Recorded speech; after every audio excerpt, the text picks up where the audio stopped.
So hi everybody and welcome to the next episode of WazirX Conversations.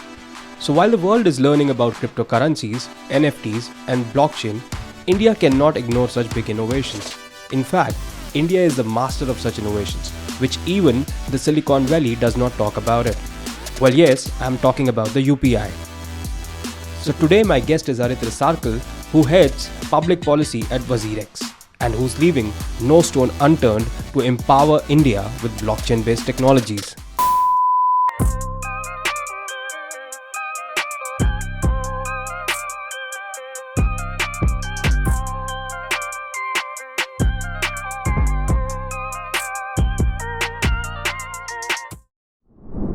Hi, Ratna. It's been a pleasure hosting you for WazirX Conversations. I guess while I was going through your profile, I think you're the man who wears a lot of hats. You've been a social volunteer, and then you were into media. Then I think probably you led a content for a media which is local, called Local, and you headed the content for it. I think it was a local news network, and you also ran the operations for it. And now you're heading the public policy here at WazirX. So tell me something about the journey. Like so many hats, and so what led you to this crypto exchange, and how did you become a social volunteer? Tell me something about that.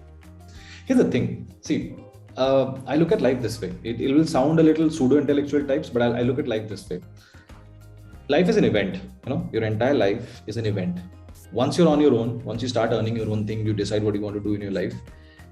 I think it is not cool, or it won't be fun if you just do one thing in your life. There are too many things to do. It's a small event that you're going to live for whatever number of years you're going to live. So try and do everything possible that you connect with and contribute back to that little community. That's the way I look at it. That's why I've always taken risks. Because see, you don't take risks in a new industry or in a new idea. At the very moment when you're trying to do new things, people will call you off. Why are you doing this? This doesn't make monetary sense. You won't be able to create wealth out of it. But do it for 5 years, because what you're doing, nobody will be doing at that point of time, right? And in the next 5 years, you will be at the forefront of that industry, and that makes you more valuable in a lot of ways.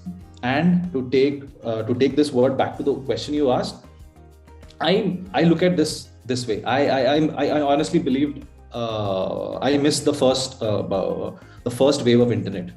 I missed building. I did not build anything during the first wave of internet when it happened in the world, barring the .com bust and all of that. This is the internet. This is the future. Now, what you will see in the future will not be very similar to what you're seeing right now in terms of exchanges or products being built on blockchain, but the core ethos will remain. Like internet is still there, right? Social media is still there. There was a version of social media even then. There was a version of music streaming even then. But today, music streaming exists in different brands. Like you have an Apple Music. You didn't have an Apple Music that point of time, right? So that's the way I look at it. Now I immediately come to my crypto-centric questions. And so the first thing is that kind of effective crypto regulation, kind of takes time and caution. And on crypto regulations worldwide, governments are taking a wait and watch approach. So how do you see this thing? See, regulations are required, my man. Period. Now, you know why? There's one central thought to it, especially with respect to the crypto and the blockchain part, is investor protection. There are no two ways about it, boss. You need regulations for investor protection. This industry needs, not that this industry needs validity. This does not need validity for anyone. The massive companies being built today. But we have to start somewhere on the legal part, on the regulations part, so that this industry gets legitimized on the paper from a legal standpoint. And then what's the natural outcome? What happens if this happens, man? More businesses will be built on this, right? More businesses will be built in crypto. More businesses will be built on blockchain. Crypto capital will become an alternate layer of investments. What happens after that? This is one after the other.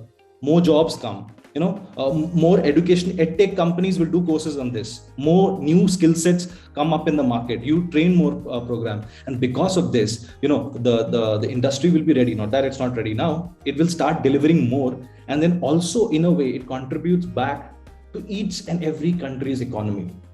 And you can't ignore it. It's a huge elephant in the room. You can't ignore it. Once it is legitimized, oh God, dude, I'm not making this up. I've seen. This is a cyclical process.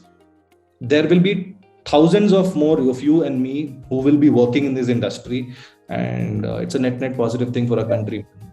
Simple as that. So I think the part of my next question you've already covered, but I would still like to emphasize on that is like kind of how blockchain and crypto, kind of helps this gigantic country, which is ours, India, become a regional superpower in terms of national security.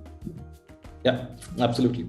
That's a great question, in fact, and a question that the answers to which there are no direct answers to this. India should champion decentralized cryptocurrencies like Bitcoin and Ethereum. The reason I'm saying Bitcoin again and again because that was the genesis of everything, right? All Absolutely. that talking, and it's the single thing. It's like it's the thing that everything goes around, right? Yeah. We should have these, and these are not just coins. If anyone who's hearing this, these are just not coins. Try and understand. If you go and just read the white papers and understand the protocols, protocol is basically the tech, the code on which this is based, the blockchain. It also helps you safeguard national security, because if we have decentralized platforms, and this is a thought I strongly believe in, and I'll give you an example. There's no shame talking about this, but I'll give you an example. It helps you safeguard national security. It helps you prevent deplatforming. It helps you generate capital. Your monetary policy is strengthened. Then blockchain actually helps you fight financial frauds. That's a fact. These are proven technology can actually help that, and it hastens. It just increases. It pushes India's push towards a major global power today. It's not just about India being a regional power through blockchain and crypto, but a major global power. I think it's time to end this energetic and such a fruitful conversation with you, Arithu. I think perhaps it was full of energy and a lot of learnings, I could say. So yeah, it was fabulous having you here and answering these questions that are going to help a lot of people. And I hope that next time if we have a conversation, we might have built something in the near future. Absolutely. Thank you, Arithu. Thank you so much.